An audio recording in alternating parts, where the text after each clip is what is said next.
Hi friends, ಎಲ್ಲರಿಗೂ ಇವತ್ತು ಅಕ್ಕಿ ಮಸಾಲೆ ರೊಟ್ಟಿ ಮತ್ತು ಕೆಂಪು ಚಟ್ನಿ ಹೇಗೆ ಮಾಡೋದಂತ ತೋರಿಸ್ಕೊಡ್ತಿದ್ದೀನಿ. ಕೆಂಪು ಚಟ್ನಿ ಮಾಡೋಕ್ಕೆ ಬ್ಯಾಡಗಿ ಮೆಣಸಿನ್ಕಾಯಿನ ಸ್ವಲ್ಪ ಕುದಿ ಬರೋ ಹಂಗೆ ಮಾಡಬೇಕು. ಕುದಿ ಬರೋ ನೀರಲ್ಲಿ ಬ್ಯಾಡಗಿ ಮೆಣಸಿನ್ಕಾಯಿನ ನೆನೆಸ್ಕೊಬೇಕು. ಅಂದರೆ ಅದು ಚೆನ್ನಾಗಾಗುತ್ತೆ, ಹಸಿ ಥರ ಅನಿಸಲ್ಲ. ಮತ್ತು ಗ್ರೇವಿ ತಿಕ್ಕಾಗಿ ಬರುತ್ತೆ. ನೆನೆಸಿ ಹಾಕೋದ್ರಿಂದ ಕಲರು ಚೆನ್ನಾಗಿ ಬರುತ್ತೆ ಮತ್ತು ನುಣ್ಣಗಾಗುತ್ತೆ ಚೆನ್ನಾಗಿ ಅಂತ. ಹಾಗೆ ಗ್ರೈಂಡ್ ಮಾಡಿದ್ರೆ ನುಣ್ಣಗಾಗೋದಿಲ್ಲ. ಹಾಗಾಗಿ ಫಸ್ಟಿಗೆ ಅದು ನೆನೆಸಿಟ್ಕೊಳ್ಳೋಣ. ಮತ್ತು ಮಸಾಲೆ ಹಾಕಿ ರೊಟ್ಟಿ ಮಾಡೋಕ್ಕೆ ಹಿಟ್ಟು ರೆಡಿ ಮಾಡ್ಕೊತಾ ಇದ್ದೀನಿ.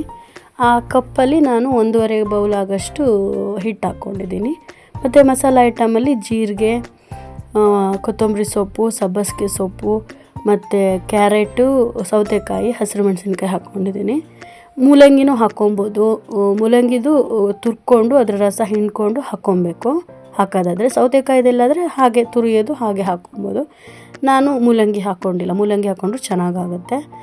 ಮತ್ತು ಈ ಸೊಪ್ಪು ಎಲ್ಲವನ್ನು ಹಾಕ್ಕೊಂಡು ಸ್ವಲ್ಪ ನೀರು ಬಿಸಿಗಿಟ್ಕೋಬೇಕು ಸೈಡಲ್ಲಿ. ಮತ್ತು ಈರುಳ್ಳಿ ನಾನು ಚಾಪ್ ಮಾಡಿ ಹಾಕ್ಕೊಂಡಿದ್ದೀನಿ. ಚಾಪ್ ಮಾಡೇ ಹಾಕ್ಕೊಬೇಕು. ನಮಗೆ ರೊಟ್ಟಿ ತಟ್ಕೊಳ್ಳೋಕ್ಕೆ ಎಲ್ಲವನ್ನೂ ತುರಿದು ಹಾಕ್ಕೊಬೇಕು. ಹಾಗೆ ಕಟ್ಟೆಲ್ಲ ಮಾಡಿ ಹಾಕ್ಕೊಬಾರ್ದು. ರೊಟ್ಟಿ ತಟ್ಕೊಳ್ಳೋಕ್ಕೆ ಆಗೋದಿಲ್ಲ. ಹಿಟ್ಟು ಮಧ್ಯದಲ್ಲಿ ಕ್ರ್ಯಾಕ್ ಬರುತ್ತೆ. ಮತ್ತು ನೀರು ಬಿಸಿ ಮಾಡಿ ಇಟ್ಕೊಂಡಿದ್ದೀನಿ ನಾನು. ಮತ್ತು ಇದನ್ನು ಫಸ್ಟಿಗೆ ನೀರು ಹಾಕಿ ಕಲಿಸ್ಕೋಬಾರ್ದು. ಹಿಟ್ಟನ್ನು ಫಸ್ಟಿಗೆ ನಾವು ಕೈಯಲ್ಲಿ ಕ್ಯಾರೆಟು, ಸೌತೆಕಾಯಲ್ಲೆಲ್ಲ ನೀರು ಇರುತ್ತಲ್ಲ, ಹಾಗಾಗಿ ಫಸ್ಟಿಗೆ ಹಿಟ್ಟನ್ನು ನಾವು ಹಾಗೆ ಕಲಿಸ್ಕೋಬೇಕು. ಆಮೇಲೆ ನೀರು ಹಾಕಿ ಕಲಿಸ್ಕೋಬೇಕು. ಬಿಸಿ ಇರುತ್ತೆ, ಹಾಗಾಗಿ ಹಾಕಿದ ತಕ್ಷಣ ಕೈ ಹಾಕಿ ಕಲಿಸ್ಕೊಬೇಡಿ. ಒಂದು ಸ್ಪೂನಲ್ಲಿ ಹಾಗೆ ಹಿಂಗೆ ತಿರುಗಿಸ್ಕೊಳ್ಳಿ. ಆಮೇಲೆ ಕೈಯಲ್ಲಿ ಹೊಂದಿಸಿ ತಿರುಗಿಸ್ಕೊಳ್ಳಿ. ನಾನು ಇದನ್ನು ಹಿಟ್ಟು ನಾದ್ಕೊಂಡು ಒಂದು 10 ನಿಮಿಷ ಆಗಂಗೆ ಸೈಡಿಗೆ ಇಟ್ಕೊಂಡಿದ್ದೀನಿ. ಅಷ್ಟೊತ್ತಿಗೆ ನಾನು ಈ ಕಡೆ ಕೆಂಪು ಚಟ್ನಿ ಮಾಡ್ಕೊಳೋದು ಹೇಗೆ ಅಂತ ತೋರಿಸ್ತೀನಿ. ಕೆಂಪು ಚಟ್ನಿಗೆ ಈ ಥರ ಒಗ್ಗರಣೆ ಎಲ್ಲ ಏನು ಹಾಕಿ ಮಾಡೋದು ಬೇಡ. ಹೀಟ್ ಆಗುತ್ತೆ ಅನ್ನೋ ಕಾರಣಕ್ಕೆ ನಾನು ಈ ಥರ ಒಗ್ಗರಣೆ ಹಾಕಿ ಮಾಡ್ತಾಯಿದ್ದೀನಿ. ಒಗ್ಗರಣೆಗೆ ಜಜ್ಜಿಟ್ಕೊಂಡಿರೋ ಬೆಳ್ಳುಳ್ಳಿ, ಒಂದು ಸಣ್ಣ ಈರುಳ್ಳಿ, 1.5 ಆಗೋಷ್ಟು ಈರುಳ್ಳಿ, ಕೊತ್ತಂಬರಿ ಸೊಪ್ಪು, ಹುರ್ಗಡ್ಲೆ ಎಲ್ಲ ಇಟ್ಕೊಂಡಿದ್ದೀನಿ. ಫಸ್ಟಿಗೆ ಒಂದರಲ್ಲಿ ಎಣ್ಣೆ ಬಿಸಿಗೆ ಇಟ್ಕೊಂಡು ಜೀರಿಗೆ ಹಾಕ್ಕೊಂಡು, ಜೀರಿಗೆ ಸ್ವಲ್ಪ ಫ್ರೈ ಆದಮೇಲೆ ಜಜ್ಜಿಟ್ಕೊಂಡಿರೋ ಬೆಳ್ಳುಳ್ಳಿ ಮತ್ತು 1.5 ಈರುಳ್ಳಿ ಹಾಕಿ ಫ್ರೈ ಮಾಡಿ ತೆಗೆದಿಟ್ಕೊಂಡಿದ್ದೀನಿ. ಬೆಳ್ಳುಳ್ಳಿನ ಜಜ್ಜಿಬಿಟ್ಟೆ ಹಾಕ್ಕೊಳ್ಳಿ, ಇಲ್ಲಾಂದರೆ ಸಿಡಿಯುತ್ತೆ ಮೈಗೆ, ಮುಖಕ್ಕೆಲ್ಲ. ಆಮೇಲೆ ಇಲ್ಲಿ ಗ್ರೈಂಡ್ ಮಾಡೋಕ್ಕೆ ಹುರಿಗಡಲೆ ಮತ್ತು ಕೊತ್ತಂಬರಿ ಸೊಪ್ಪು, ಸ್ವಲ್ಪ ಹುಳಿ, ಒಂದು ಅರ್ಧ ನಿಂಬೆಹಣ್ಣು ಗಾತ್ರದ ಹಾಕ್ಕೊಂಡಿದ್ದೀನಿ ನಾನು. ಹುಣಸೆ ಹುಳಿ ಹಾಕ್ಕೊಂಡಿದ್ದೀನಿ. ಮತ್ತು ಸ್ವಲ್ಪ ಉಪ್ಪು ಸ್ವಲ್ಪ ಹಾಕ್ಕೊಳ್ಳಿ, ಆಮೇಲೆ ಬೇಕಾದರೆ ಹಾಕ್ಕೊಬೋದು. ಸ್ವಲ್ಪ ಅರಿಶಿನ ಪುಡಿ ಹಾಕ್ಕೊಂಡಿದ್ದೀನಿ. ಮತ್ತು ಬ್ಯಾಡಗಿ ಮೆಣಸಿನ್ಕಾಯಿ ನೆನೆಸಿಟ್ಕೊಂಡಿರ್ತೀವಲ್ಲ ಅದನ್ನು ಹಾಕಿ, ನೆನೆಸಿಟ್ಕೊಂಡಿರೋ ನೀರು ಇರುತ್ತಲ್ಲ ಅದನ್ನೇ ಹಾಕಿ ಚೆನ್ನಾಗಾಗುತ್ತೆ. ಹಾಕಿ ರುಬ್ಕೊಂಡಿದ್ದೀನಿ. ನಾನು ಇದರಲ್ಲಿ ಅದು ಮಸಾಲೆ ಹುರಿದಿಟ್ಕೊಂಡಿದ್ವಲ್ಲ ಈರುಳ್ಳಿ ಬೆಳ್ಳುಳ್ಳಿ, ಅದು ಹಾಕೋದು ತೋರಿಸಿಲ್ಲ, ಸ್ಕಿಪ್ ಆಗಿದೆ.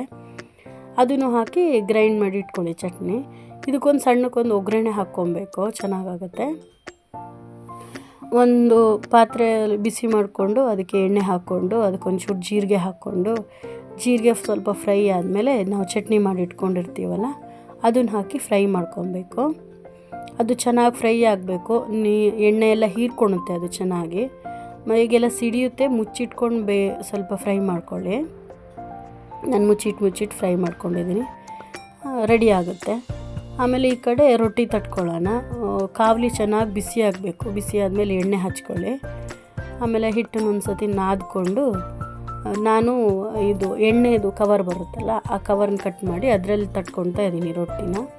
ನೀವು ಬಟರ್ ಪೇಪರ್ ಸಿಗುತ್ತಲ್ಲ ಅದರಲ್ಲೂ ಮಾಡ್ಕೊಬೋದು. ನನಗಿದ್ರಲ್ಲೇ ಅಭ್ಯಾಸ ಆಗಿದೆ, ಹಾಗಾಗಿ ಇದರಲ್ಲೇ ಮಾಡ್ಕೊತೀನಿ. ಇದು ಎಣ್ಣೆನ ಒಂದು ಸತಿ ಕಾವಲಿಗೆ ಹಚ್ಕೊಂಡು ಮೇಲ್ಗಡೆಯಿಂದ ಇನ್ನೊಂದು ಸತಿ ರೊಟ್ಟಿ ಮೇಲೆ ಹಚ್ಕೊಂಡು ಕಾಯಿಸ್ಕೊಬೇಕು. ಮಧ್ಯ ಬೇಕಾದರೆ ಒಂದು ಹೊಟ್ಟೆ ಮಾಡ್ಕೊಂಡ್ಬಿಟ್ಟು ಮಧ್ಯಕ್ಕೆ ಒಂದು ಸ್ವಲ್ಪ ಎಣ್ಣೆ ಬಿಟ್ಕೊಬೋದು, ಚೆನ್ನಾಗಾಗುತ್ತೆ, ಕ್ರಿಸ್ಪಿಯಾಗಿ ಬರುತ್ತೆ. ನಾನು ಮಾಡ್ಕೊಂಡಿಲ್ಲ. ರೌಂಡಾಗಿ ಹಿಂಗೆ ತಟ್ಕೊಂಡು, ಹಿಟ್ಟನ್ನು ಭಾಳ ಗಟ್ಟಿಯಾಗೂ ಕಲಿಸ್ಕೊಬೇಡಿ, ತಟ್ಕೊಳ್ಳೋಕೆ ಕಷ್ಟ ಆಗುತ್ತೆ. ಸ್ವಲ್ಪ ನೀರಿರಲಿ, ಕೈಯಲ್ಲಿ ರೊಟ್ಟಿ ತೆಗೆದು ಹಾಕೋಕ್ಕಾಗಷ್ಟು ಅದಕ್ಕೆ ಕಲಿಸ್ಕೊಂಡ್ರೆ ಸರಿಯಾಗುತ್ತೆ. ನೀರು ಹಾಕಿ, ಬಿಸಿ ನೀರು ಹಾಕಿ ಕಲಿಸ್ಕೋಬೇಕು. ಇಲ್ಲ ಅಂತೇಳಿದ್ರೆ ರೊಟ್ಟಿ ಗಟ್ಟಿ ಆಗುತ್ತೆ, ಚೆನ್ನಾಗಿ ಬರೋದಿಲ್ಲ. ಮತ್ತು ಸೌತೆಕಾಯಿ ಹಾಕಲೇಬೇಕು. ಸೌತೆಕಾಯಿ ಹಾಕಲಿಲ್ಲ ಅಂದರೆ ರೊಟ್ಟಿ ಗಟ್ಟಿ ಆಗುತ್ತೆ. ಈಗ ರೊಟ್ಟಿ ಆಗಿದೆ. ಅವತ್ತು ನಾನು ಮಶ್ರೂಮ್ ಗ್ರೇವಿ ಮಾಡಿದ್ದೆ ರೊಟ್ಟಿ ಜೊತೆಗೆ, ಚೆನ್ನಾಗಾಗಿದೆ. ಇದ್ರ ರೆಸಿಪಿನೂ ಶೇರ್ ಮಾಡ್ತೀನಿ. ಈಗ ಮಸಾಲ ಅಕ್ಕಿ ರೊಟ್ಟಿ ಮತ್ತು ಕೆಂಪು ಚಟ್ನಿ ರೆಡಿಯಾಗಿದೆ. ಈ ಕೆಂಪು ಚಟ್ನಿನ ನೀವು ಮೋಮೋಸ್ ಜೊತೆಗೂ ಚೆನ್ನಾಗಾಗುತ್ತೆ, ಮತ್ತು ಅನ್ನ ಊಟ ಮಾಡೋಕ್ಕೆ ಚೆನ್ನಾಗಾಗುತ್ತೆ. ಅನ್ನಕ್ಕೆ ಒಂದು ಸ್ವಲ್ಪ ತುಪ್ಪ ಹಾಕ್ಕೊಂಡು ಈ ಕೆಂಪು ಚಟ್ನಿ ಜೊತೆಗೆ ಚೆನ್ನಾಗಾಗುತ್ತೆ. ಚಪಾತಿ, ಪ್ಲೇನ್ ಅಕ್ಕಿ ರೊಟ್ಟಿ ಎಲ್ಲದ್ರ ಜೊತೆಗೂ ಚೆನ್ನಾಗಾಗುತ್ತೆ. ನಾನು ಎಲ್ಲದ್ರ ಜೊತೆಗೂ ಟ್ರೈ ಮಾಡಿದ್ದೀನಿ, ಚೆನ್ನಾಗಾಗುತ್ತೆ. ನೀವು ಟ್ರೈ ಮಾಡಿ, ಲೈಕ್ ಮಾಡಿ, ಫ್ರೆಂಡ್ಸ್ ಸಬ್ಸ್ಕ್ರೈಬ್ ಮಾಡಿ, ಶೇರ್ ಮಾಡಿ. ಹೇಗಾಗಿತ್ತು ಅಂತ ಟ್ರೈ ಮಾಡಿ ಕಮೆಂಟಲ್ಲಿ ತಿಳಿಸಿ ಫ್ರೆಂಡ್ಸ್ ಹೇಗಾಗಿತ್ತು ಅಂತ. Thank you friends.